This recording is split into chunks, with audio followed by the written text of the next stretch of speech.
Hej, i den her video vil jeg prøve at gøre jer lidt klogere på, hvad vi kan se i München, når en del er i restauration.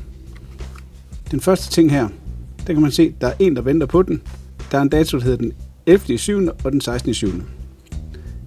Der er 4 på vej hver dato, men den er ikke bekræftet. Det vil sige, at BMW har ikke fået at vide, at den skal nok komme, så den er lidt usikker. Den næste, der er der simpelthen ingen, der ved noget som helst. Den er ikke i bestilling i München, så den er meget, meget uklar, om den overhovedet kommer. Det kan man ikke sige. Den næste, der kommer 24 ind i 7. måned, men den er ikke bekræftet. Men til gengæld ved man, der kommer 187 ind. Den er bekræftet, så den kan man regne med. Her kan man så se, at der er 156 mennesker, der venter på den, så det er nok en god idé at få lagt det ind i bestillingen. Den næste, 496 mennesker, der venter på den. Der kommer en masse ind her i 8. måned og 9. måned, men den er ikke bekræftet. Det vil sige, at BMW har ikke fået noget confirmation fra fabrikken eller fra den afdeling, der laver den, så man kan ikke være sikker, men det er det, der trækker op til. Den næste, 13 mennesker, der venter på den. Der kommer 520 ind. Den er bekræftet. Det er skide godt i 7. måned, så der er ikke så lang tid til. Den her igen, 241, der venter på den. BMW har ingen i bestilling. Det kan typisk være bestilt til en oldtimer, hvor at der bliver samlet bestillinger. Og først når der er et givet antal varer i ordre, så bliver den lagt i bestilling i München. Så her der er det ligesom, at BMW samler op til produktion. Men indtil videre, så ved man ikke engang, om den kommer i produktion, eller om den kommer. Man ved så set ingenting. Man kan bare se, at BMW, de har i hvert fald ikke opgivet. De samler bare ordre ind for at se, hvad der sker. Det er typisk en del til en gammel bil, hvor den burde være udgået, men BMW overvejer. Den næste. Her er der ingen, der venter. Her kan man se, der er den rød, og det er i 5. måned. Der skulle have været kommet 9, men den var ikke bekræftet, og det gik ikke. Næste termin, 26. 6. der kom 8, men når den er rød, så kan det også være, at den her bliver rød, for der er ingenting, der er bekræftet, så der er ingenting, der er sikkert. Så hvis der er nogle gamle, der er røde her, så er der også stor risiko for, at de nye, de ikke går til held. Den næste, 31, der venter, og den ser slem ud, den her. Der havde BMW håbet på, at der kom 480 ind, allerede tilbage i 22, men det gjorde der ikke. Så var det 12. måned 22, der skulle komme 30 ind, og 3. måned 23, 40. Det ser rigtig skidt ud. Nu skriver vi 24. Den er pænt håbløs, den her, så det er nok også sådan en BMW, de lurepasser på. Det ser i hvert fald ikke for godt ud.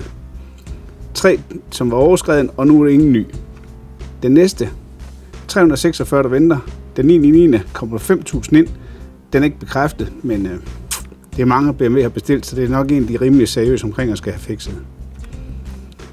Den næste, 35, der venter.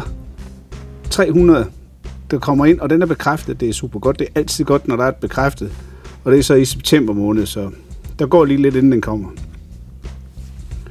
Den næste her, det gik ikke til held. 90, der ikke kommer alligevel.